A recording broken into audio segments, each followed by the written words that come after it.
Hola amigos y bienvenidos a otro mito de la antigua Grecia. En este caso es el mito de Ares, quien era el dios de la guerra y por supuesto era el equivalente a Marte para los romanos, ¿no? Es decir, Marte era el nombre que los romanos le daban a Ares, aunque los romanos cambiaron un poquito el significado de Ares. Ares nace de una manera muy interesante, técnicamente era hijo de Zeus y de Hera, pero según la versión más extendida, Ares fue dado a luz solamente por Hera, ¿no? Porque esto ocurrió porque Zeus quiso producir una hija que saliera, digamos, sin la intervención de su mujer, que saliera solamente de él, que fuera hija solamente de él, y dio luz a Atenea, que salió de su cabeza, ¿no? Atenea, por supuesto, es la diosa que tiene que ver con la sabiduría y con la filosofía y con la astucia, ¿no? Entonces Hera, que era la esposa de Zeus, se puso celosa y dijo: ¿por qué vos no sos el único que puede concebir un hijo sin la participación del otro? Entonces tuvo un hijo varón, que fue Ares, ¿no? Que obviamente salió muy muy violento, muy pendenciero, muy que le gustaba, era la personificación del instinto marcial, del instinto de Marte, ¿no? Del instinto de la agresividad, le gustaba la guerra, la lucha, ¿no? Después, cuando analicemos un poco el mito, vamos a ver qué significa el hecho de que Atenea haya salido solamente de Zeus y que Ares haya salido solamente de Hera, ¿no? Hay varias historias acerca de Ares. Yo no voy a contar una historia en particular, sino que cuando Ares nace, Hera lo tiene un poco como su favorito, dice que es el más hermoso de los dioses. Aunque lo que están viendo el video en la imagen me salió como, después se puso un poco más brutal, ¿no? Aunque los griegos en realidad lo definían, era como una especie de gigante todo cubierto de pelo que medía como 70 metros y lo único que le importaba era luchar en la batalla, pelear y matar a otros, ¿no? Y también se decía que atacaba a las mujeres, ¿no? Cuando a una mujer le gustaba era el instinto de agresión, entonces directamente la tomaba o la violaba o la intentaba violar, ¿no? Es decir, al principio el Ares de los griegos era solamente un dios que representaba el instinto de agresión, yang, podríamos decir, ¿no? Entonces era un dios que no tenía muy buena reputación, se le reconocía su valor en la batalla, pero no era un dios civilizado, justamente. Hay una historia muy interesante que es la cuestión entre Ares, Afrodita, un triángulo que hay entre Ares, Hefesto y Afrodita, ¿no? Hefesto era técnicamente uno de los hermanos de Ares porque fue dado a luz por Zeus y Hera. Pero cuando Hefesto nace, antes del nacimiento de Ares, o de esta concepción de Ares, digamos, en la cual participó solo Hera, Hefesto tenía un defecto que era cojo, era rengo, es decir, tenía un problema para caminar, ¿no? Entonces, obviamente, los dioses generalmente tienen cuerpos perfectos, es decir, ningún dios tenía defectos, era discapacitado, no tenía defectos físicos. Entonces, Hera, en su disgusto, lo obliga a vivir en el océano, ¿no? Lo exilia al océano para que no esté una persona tan repugnante, no esté viviendo entre los dioses en el Olimpo. Cuando Hefesto, digamos, cayó al océano, la Nereida Tetis, que era la madre de Aquiles, y la Oceanide Eurynome lo recogieron y lo cuidaron en la isla de Lemnos, y allí creció hasta convertirse en un maestro artesano. Entonces Hefesto comenzó a trabajar los metales, ¿no? Y como era un dios, trabajaba los metales y hacía las creaciones más hermosas, ¿no?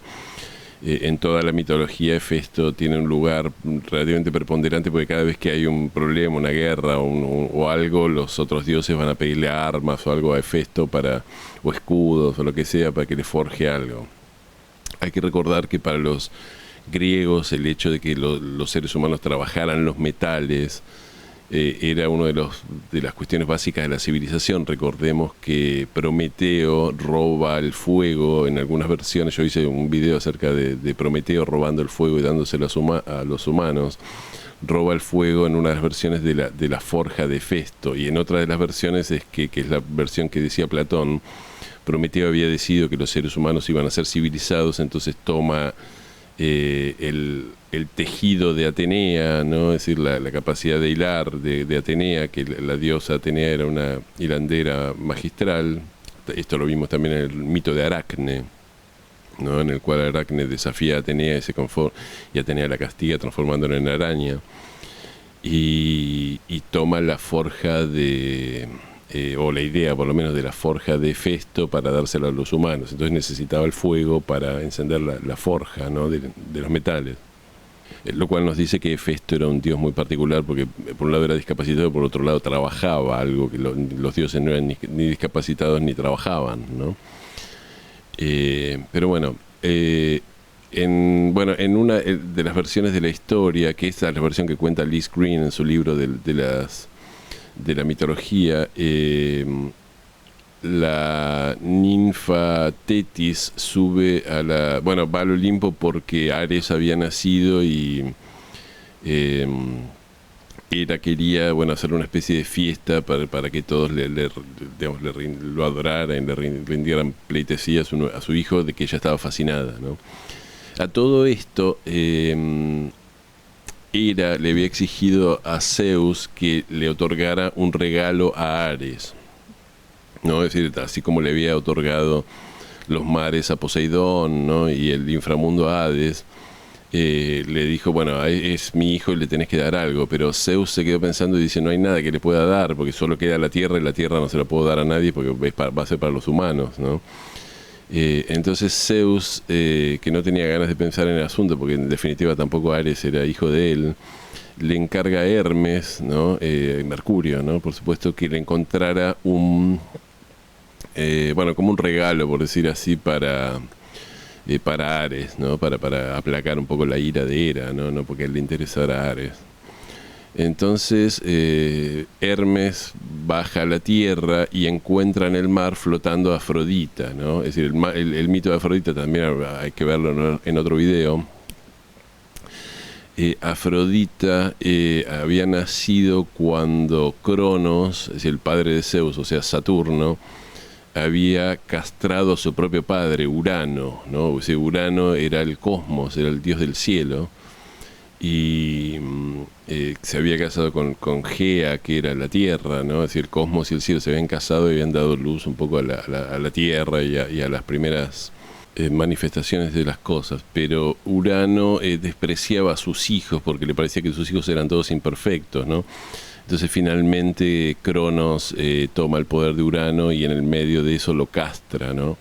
Entonces cuando el falo de Urano cae al mar, una gota de sangre toca la espuma del mar y de ahí surge Afrodita, ¿no?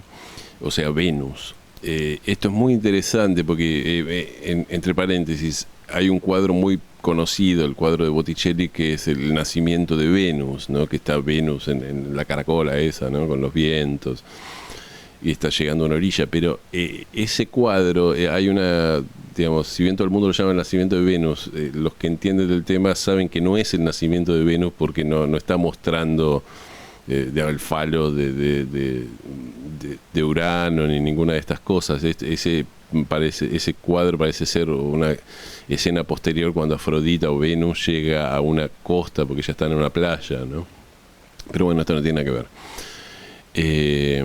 Entonces Hermes retorna con Afrodita con la idea de otorgársela a Ares, ¿no?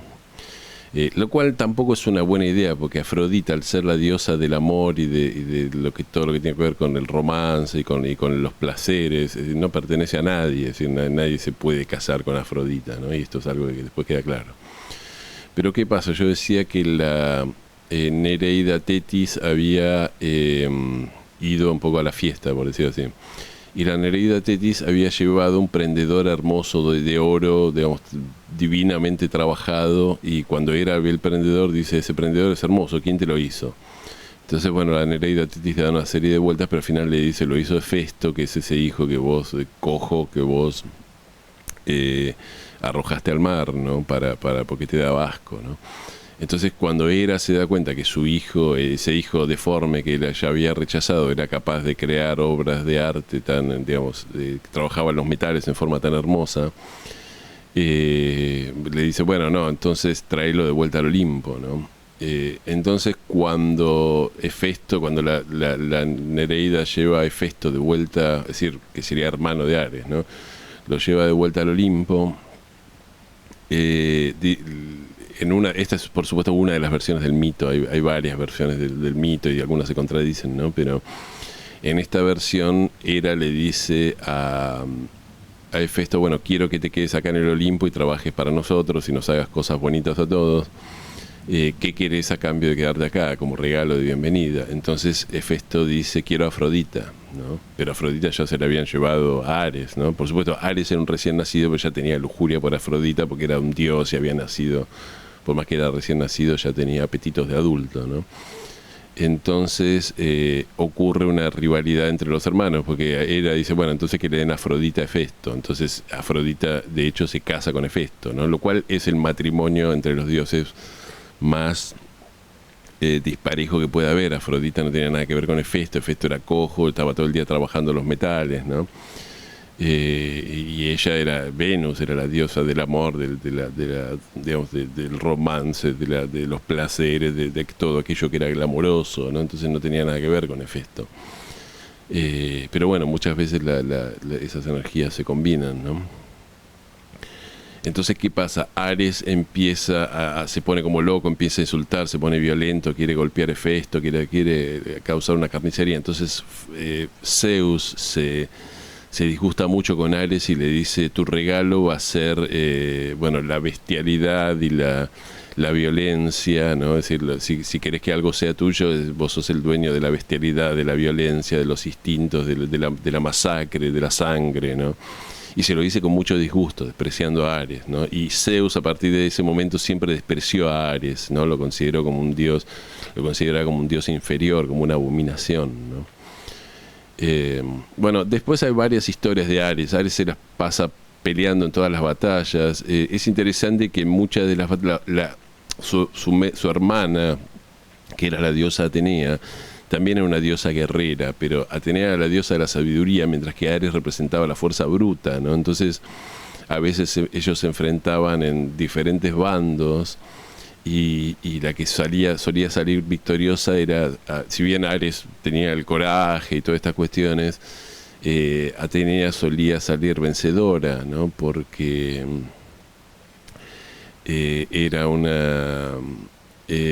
bueno, justamente la estrategia de alguna manera siempre está por encima de la fuerza bruta, ¿no? Ares y Afrodita finalmente consuman su amor o su atracción que tenían uno por el otro, ¿no? Y esto es algo que también menciona Liz Green en varios libros, ¿no? Es decir, Ares, que era como una especie de bueno, justamente un guerrero insaciable, digamos que era un lecho hervida que siempre se calentaba, sacaba la espada y quería matar a todo el mundo. Cuando Afrodita lo seduce, cae totalmente en las garras de Afrodita, y incluso hay muchos cuadros en la antigüedad, esto lo pueden buscar en YouTube, bueno, en internet, de Afrodita y Ares yaciendo juntos. Es decir, hay algunos cuadros donde Ares está como, digamos, después de tener un encuentro amoroso, digamos, con Afrodita, y él está como yaciendo totalmente en éxtasis, ¿no? Y totalmente desarmado por Afrodita, ¿no? Y Liz Green dice que esto nos habla mucho del arquetipo de lo ariano, ¿no? Y del arquetipo de lo marcial, ¿no? Como enseguida es desarmado por el arquetipo de Venus, ¿no? Del arquetipo del romance, ¿no? Pero bueno, esto lo vamos a ver un poco cuando analicemos el mito.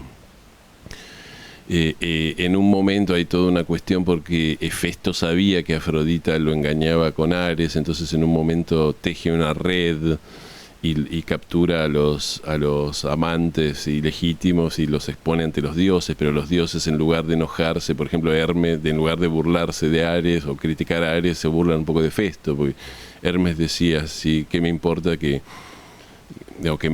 si yo fuera amante de Afrodita no me importaría que me expongan, ¿sí? Al contrario, estaría orgulloso de que todo el mundo sepa que soy amante de Afrodita, ¿no? Entonces esto le sale un poco el tiro por la culata de Festo, pero bueno, este no es el mito de Festo. Así que bueno, esto es un poco lo que se puede decir en principio de Ares, ¿no? Así que vamos a analizar este mito, que es súper complejo y tiene un montón de enseñanzas muy profundas. Bueno, vamos a comenzar con el nacimiento de Ares. Hay algo muy interesante, que es que el hecho de que Atenea surgiera de la cabeza de Zeus sin la participación de Hera, nos muestra que Atenea es un poco, lo que los junguianos llamarían un ánima de lo masculino, ¿no? Es decir, un aspecto del ánima masculina. ¿Qué es esto? Digamos, Jung decía que cada hombre tiene una imagen psicológica interior de una mujer, ¿no? Entonces, un poco la mujer ideal que buscan los hombres o los poetas que escriben la musa de los poetas, y eso es no tanto una mujer exterior, sino la Beatriz de Dante, todas esas cosas. Es decir, no es tanto una mujer exterior, sino esa mujer interior arquetípica que reside en el interior de la psique de los hombres, y que por supuesto existe, digamos, también existe un hombre, podríamos decir, en la psique femenina, ¿no? Que es el animus. Por eso son un poco los enamoramientos que tenemos cuando somos jóvenes, donde idealizamos totalmente a una mujer o a un hombre o lo que sea, ¿no? A otra persona, porque estamos tomando contacto con esas energías interiores nuestras, ¿no?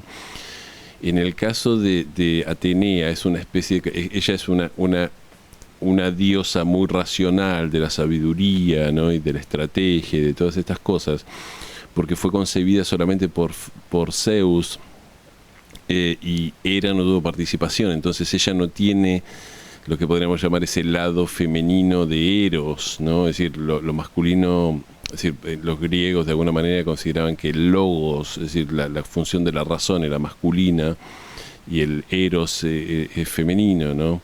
Entonces es como una mujer sin el Eros, ¿no? Es decir, tiene como la sabiduría, la estrategia, todas esas cosas, pero no tiene el Eros, no tiene la capacidad, no, la cuestión no es decir, no está casada, no tiene hijos, no es como Hera, ¿no? No tiene nada de, es decir, Hera va con H, Eros va sin H, ¿no? Entonces, cuando Hera da luz a Ares, es un poco lo masculino, toda digamos, lo que sería la energía masculina, ¿no? O cierta parte de la energía masculina, pero sin el logos, sin la capacidad de la razón, sin la capacidad de la astucia. Es meramente instinto, ¿no?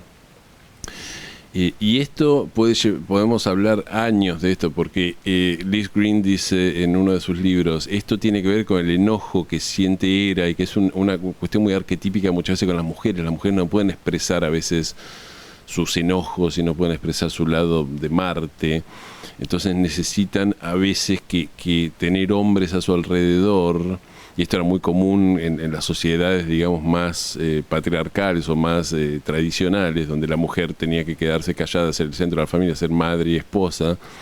Entonces tenía a su alrededor hijos o hermanos o esposos o lo que fuera, que expresaban su rabia o su odio por ella, ¿no? Y el hecho de que Marte o de Ares fuera tan violento tiene que ver a veces con el nivel de represión del enojo de las mujeres. Hay una vieja frase cuando digo a las mujeres me refiero de lo femenino, porque esto no tiene que ver con hombres y mujeres, estamos hablando de arquetipos, no de personas, ¿no? Hay una vieja frase que dice: no hay en el infierno furia como el de una mujer herida, como de una mujer enojada. Pero Liz Green dice: la violencia de Ares está siempre dirigida al cuerpo, ¿no? Y en definitiva el cuerpo tiene que ver con Hera, ¿no? Que tiene que ver con lo lunar, que tiene que ver con nuestra, digamos, con justamente la parte nuestra que no es espíritu, ¿no? Que es mortal, ¿no? Y todo eso tiene que ver con la diosa, así, no necesariamente con Hera, porque Hera no es la luna, pero bueno, tiene muchos atributos lunares Hera, ¿no? Por supuesto es la madre de la familia. Pero se podría decir que Ares es como el lado agresivo un poco de la gran diosa, ¿no? Y esto es algo que aparecía mucho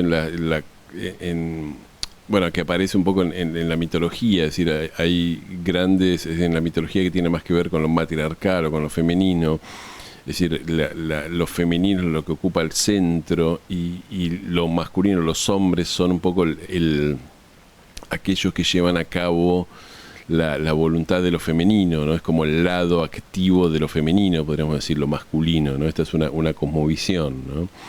Entonces esto es muy interesante, el hecho de que es justamente lo que no tiene Ares es lo que yo decía es el logos, ¿no? La parte racional que le podría haber dado Zeus que no se lo dio. Es completamente distinto de agresión. Y esto es súper interesante porque esto parece que estamos hablando de un arquetipo, digamos, no de un arquetipo, sino de una historia perdida en el tiempo que inventaron unos griegos hace miles de años, digamos, que no tiene nada que ver con nada. Pero este arquetipo de Ares lo vemos todo el tiempo en nuestra sociedad. Es decir, cuántas personas hay, cuántos hombres hay que son violentos, que son destructivos, que son peleadores, que son barra bravas, que son bueno, o delincuentes menores, o que son de meterse en problemas, que viven con una madre neurótica que no puede expresar su odio y ellos expresan el odio de la madre sin darse cuenta, obviamente sin ser conscientes, no tienen un padre o no tienen una figura paterna que les diga pensá lo que estás haciendo porque te estás destruyendo la vida, tu vida no tiene sentido, ¿no? Y que solamente quieren causar destrozos. Es decir, hay países enteros, ¿no? Toda esta cuestión de El Salvador, de que están las maras y de que se arman pandillas y que la gente se pone, o la cuestión que pasa con los narcos y los soldaditos y los pibes que se meten en cuestiones muy, muy rápidas de violencia. Todo esto es el arquetipo de Ares en acción. Es decir, no estamos hablando de algo que es una historia que no tiene nada que ver con nada, que solamente le importa a algunas personas que tienen el tiempo suficiente como para recordar viejas historias de literatura griega. Los arquetipos están vivos en nuestra psique y lo vemos en nuestra sociedad todos los días, ¿no? Y hay otra cuestión que es súper interesante también, que es que Zeus desprecia totalmente a Ares, ¿no? Le dice que es un dios inferior, que es un dios repugnante, que no debería estar en el Olimpo, ¿no? Y esto es porque Zeus en definitiva es Júpiter y tiene que ver con lo alto, digamos, aspira a la verdad, aspira a la filosofía, aspira a las grandes causas, ¿no? Tiene que ver con, bueno, antiguamente tenía que ver con la religión, con hallar a Dios, ¿no? Júpiter. Entonces, ¿qué pasa? Toda esa parte nuestra que aspira a esta verdad última está muy peleado con los instintos, ¿no? Esto lo vimos en el mito de Quirón, es decir, Quirón era el centauro y recibe la flecha en su pierna y esto representa digamos, esa dicotomía entre su aspiración a alcanzar un poco las estrellas, por decir así, en forma metafórica, y su parte animal, ¿no? Es decir, cuando tenemos nuestra mitad está totalmente en lo espiritual, lo instintivo tiende a sufrir, ¿no? Y obviamente a la parte, digamos, a lo que sería la parte jupiteriana de nuestra psique, la parte animal, la parte instintiva, la parte agresiva, no le cae nada bien, porque es una parte que tiene que ver con la supervivencia del cuerpo, ¿no? Es, en definitiva, Ares y Marte, bien encaminado, tiene que ver con tener la asertividad y la energía de ir a buscar aquello que yo necesito para sobrevivir, ¿no? Y eso distrae mucho de los grandes, digamos, logros académicos y los grandes logros filosóficos, ¿no? Entonces ese rechazo que tiene Zeus por Ares nos muestra lo peleado que está nuestra parte jupiteriana con nuestra parte más más instintiva, ¿no? Más agresiva, más animal, ¿no? Y esto es un problema muy humano, ¿no? Porque los humanos al mismo tiempo somos, por un lado, aspiramos un poco a las estrellas y a la divinidad y a encontrar grandes verdades, y por otro lado, nada, somos criaturas de la tierra, hijos de la tierra, ¿no? Y necesitamos vivir digamos, aceptar nuestra biología y vivir nuestra biología, ¿no? Liz Green pone mucho énfasis en la historia, en esta historia que hay o esta rivalidad que hay entre Hefesto y Ares, ¿no? Una de las cuestiones más interesantes es que los dos de alguna manera terminan peleándose por Afrodita, pero Afrodita es la diosa digamos, que tiene que ver con el placer, si no es la diosa del amor conyugal, tiene que ver con el placer, tiene que ver con la seducción, tiene que ver con los instintos de seducción, con los placeres del cuerpo, ¿no? Tiene que ver con muchas otras cosas, ¿no? Pero digamos, con encontrar aquello que de alguna manera nos seduce, ¿no? Que es valioso para nosotros.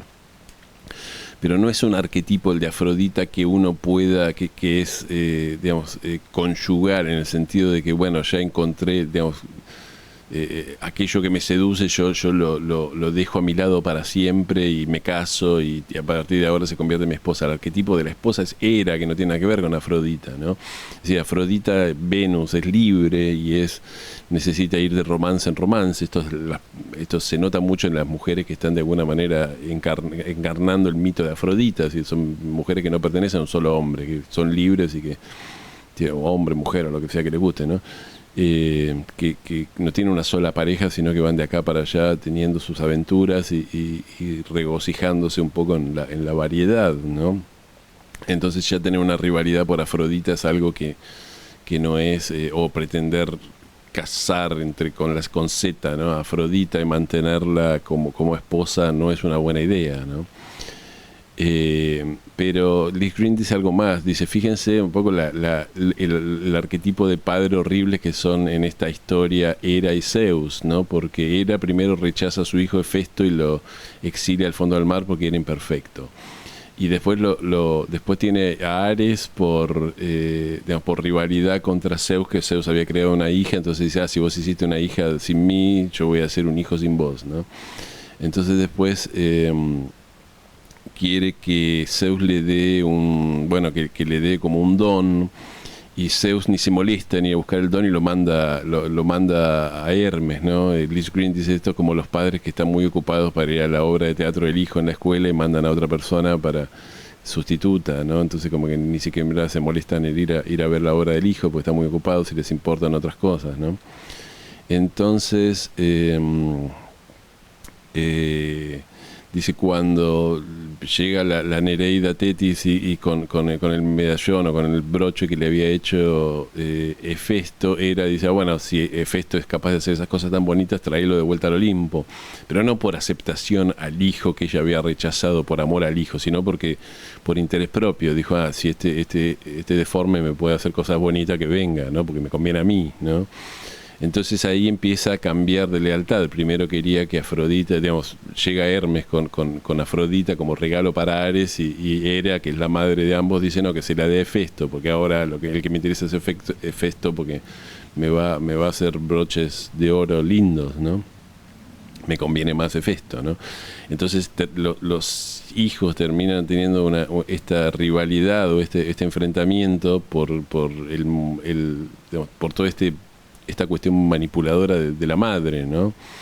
Y bueno, Liz Green dice, esto es algo que de vuelta es otra historia, que esto parece una historia perdida en el tiempo, que solamente algunas personas que tienen demasiado tiempo libre se pueden poner a leer ahora, pero lo vemos en toda la familia, no sé si en toda la familia, pero en muchos lados, en algún momento en todas las familias vemos que los padres actúan de forma manipuladora y que los hermanos terminan teniendo enfrentamientos o problemas porque los padres los ponen unos contra otros pero por conveniencia propia, ¿no? Porque en un momento les conviene estar del lado de uno, en otro momento les conviene estar del lado de otro. Esto no tiene nada que ver con ningún mérito que tengan los hijos ni ningún problema que tengan los hijos, ¿no? Entonces esa es una manera de volver neuróticos a los hijos, ¿no? Muy efectiva. Bueno, este video es uno de los más largos que hice de mitología, ¿no? No quiero hacerlo tan largo, pero quiero mencionar algo más, que esta cuestión de Ares, que para los griegos Ares era un arquetipo que tiene que ver con la brutalidad, con esta cosa del instinto digamos, de muerte, el instinto de agresión sin refinar. Cuando Ares a lo largo de los siglos es adoptado por los romanos y se convierte en Marte, los romanos tienen una visión mucho más digamos, civilizada de Marte. Si Marte empieza a ser el dios que tiene que ver con el honor, con la guerra, pero en el sentido de la valentía y en el sentido de mantener estos valores como marciales, ¿no? Digamos, si ya no es un dios, el dios pendenciero, el dios de que es un leche hervida, entonces cuando lo miras un poco torcido saca la espada, empieza a querer decir, ya no es el dios sino que es el dios de la guerra y de la batalla, pero que logra de alguna manera controlarse, y los romanos usaban un poco, o refinaron un poco la psique de Marte, ¿no? Fíjense que Marte como planeta es un planeta que está en exaltación en Capricornio, ¿no? Y esto tiene que ver justamente, porque Marte como arquetipo puro es un arquetipo que tiene que ver con la violencia y la agresividad.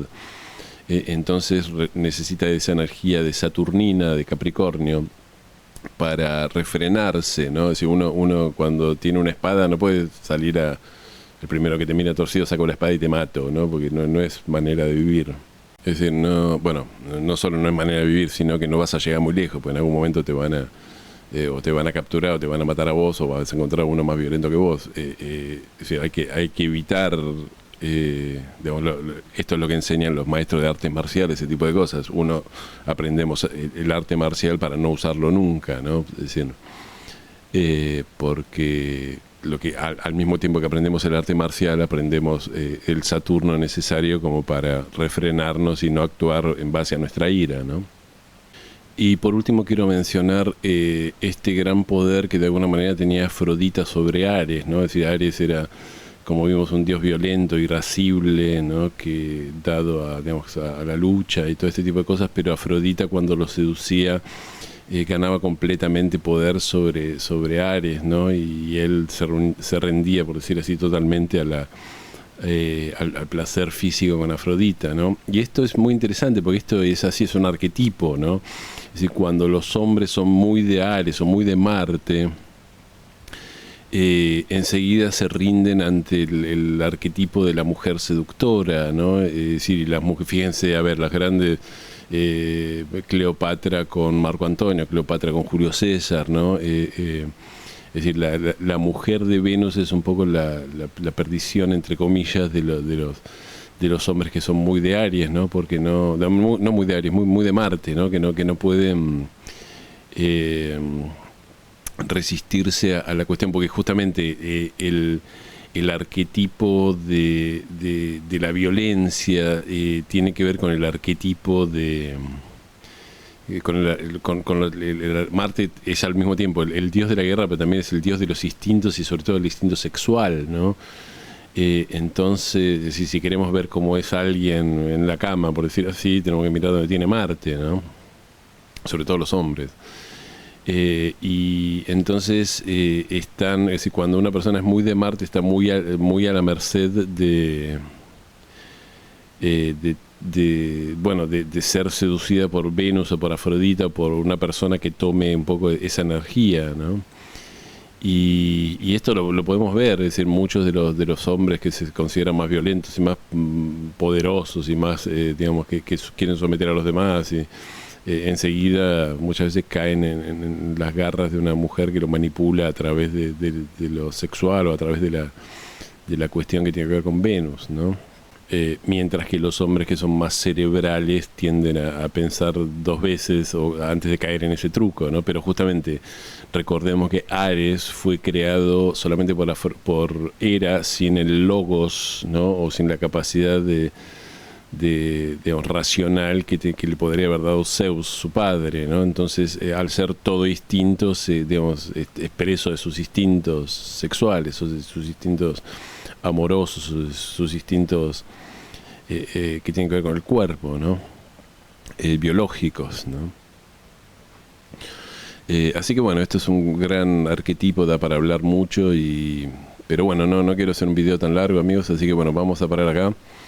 Y bueno, como siempre les pido que si les gustó me den un me gusta, que se suscriban a mi canal y toquen la campanita si les interesa mi contenido. Y bueno, nos vemos en el próximo video. Muchísimas gracias.